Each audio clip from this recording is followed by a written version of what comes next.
Hello guys welcome to counter YouTube channel. आज हामी बिजीमा item कसरी क्रिएट गर्ने र आइटमभित्रको युनिट कसरी क्रिएट गर्ने त्यो सबै हेर्छौँ हामी आज।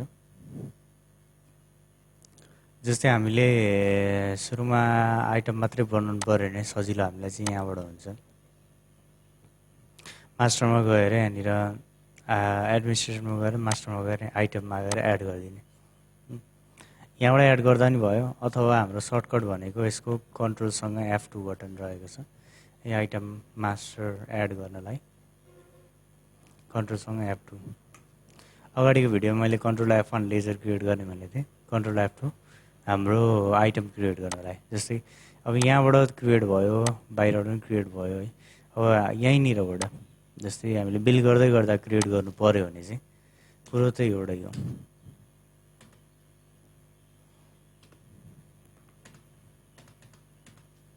यहाँनिर आइटमको लिस्ट हेर्नलाई स्पेस बार थिचेर हेर्न सकियो है।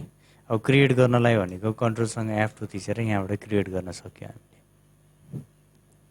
जस्तै आइटम नेम 1 भनेर राखेँ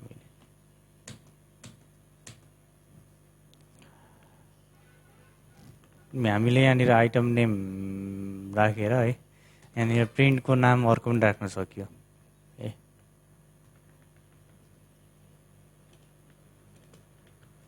यसरी प्रिन्टको नाम चाहिँ अरू पनि राख्न सक्यो, त्यही राख्नु नि केही फरक परेन। यसरी प्रिन्टको नाम चाहिँ अरू राख्दा पनि भयो, अनि के अरे अगाडि हामीले हेर्ने नाम चाहिँ अरू राख्दा पनि भयो, कुरो एउटै हो। अब यहाँनिर ग्रुप भनेको ग्रुप अब हाम्रो क्रिएट के छ, जेनरल मात्रै रहेछ। हामीले क्रिएट गर्नु पऱ्यो भने यहाँनिर F3 थिचेर क्रिएट गर्ने है। यसमा ग्रुप क्रिएट गर्नलाई F3 थिचेर क्रिएट गर्न सक्यो। जस्तै ग्रुप के हो त, हाम्रो स्यामसङको ग्रुप अरे। यसको प्राइमेरी अरू ग्रुप छ कि छैन त्यो हाल्नु, छ भने यस गर्ने, छैन भने नो गरिदिने है। त्यसपछि युनिट के हो, युनिट हाम्रो यहाँनिर स्पेस बार थिचेर यहाँनिर छ भने छ, छैन भने नयाँ बनाउनु पऱ्यो। यसको लागि F3 क्रिएट गर्नु पऱ्यो। F3 थिचेर क्रिएट गर्नु पऱ्यो। जस्तै यहाँनिर लिटर, यो लाइजमा फुल नेम लेख्दा नि हुन्छ।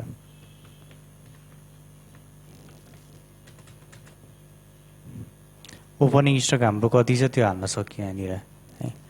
हाम्रो ओपनिङ स्टक 410, यसको भ्यालु कति थियो, यसको भ्यालु हाम्रो 45 रुपियाँ थियो। यसमा अब ट्याक्स लाग्ने कि नलाग्ने खालको, ट्याक्स लाग्ने खालको भने 20% हाल्ने, अब नलाग्ने खालको भने एक्जेम्प्टेड हालिदिने। अहिले नै राखिदिइराखेँ मैले। अब यसमा यहाँनिर सेल्स प्राइस हामीले यहाँ सेट गर्दा नि हुन्छ, पर्चेस प्राइस हामीले यहीँ सेट गर्दा नि हुन्छ। अरू केही डिटेल हाल्नु छैन भने चाहिँ F2 थिचेर सेभ गर्दा भयो। हामीले आइटम क्रिएट भयो। अब यही आइटमलाई मोडिफाई कसरी गर्ने त हेरौँ।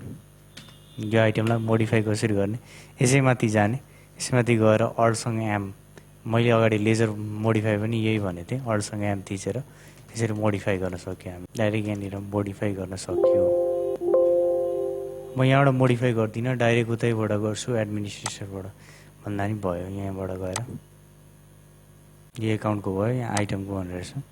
आइटमको यहाँनिर मोडिफाई गर्ने, कुन आइटम हो त्यसलाई क्लिक गरिदिनु, मोडिफाई गर्न सक्यो जे पनि। यसरी चेन्जेस ल्याएर F2 थिचेर सर्टकट सेभ गर्दा भयो।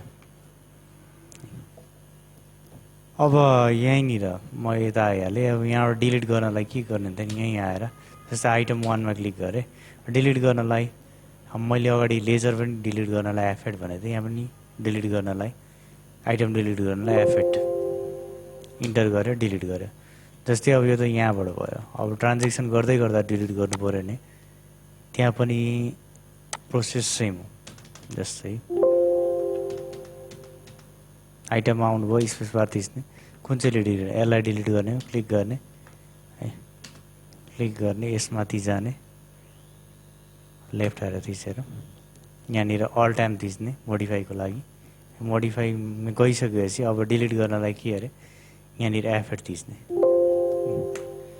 ओपनिङ ब्यालेन्स एभाइलेबल हुँदैछ, अहिले डिलिट गर्ने कि नगर्ने भन्दैछ, यस गरिदियो, डिलिट भइहाल्यो। स्क्रिनसट थिचेर कुनै आइटम पनि छैन, नयाँ आइटम बनाउन फेरि हामीले कन्ट्रोलसँग F2 थिचेर बनाउनु पऱ्यो।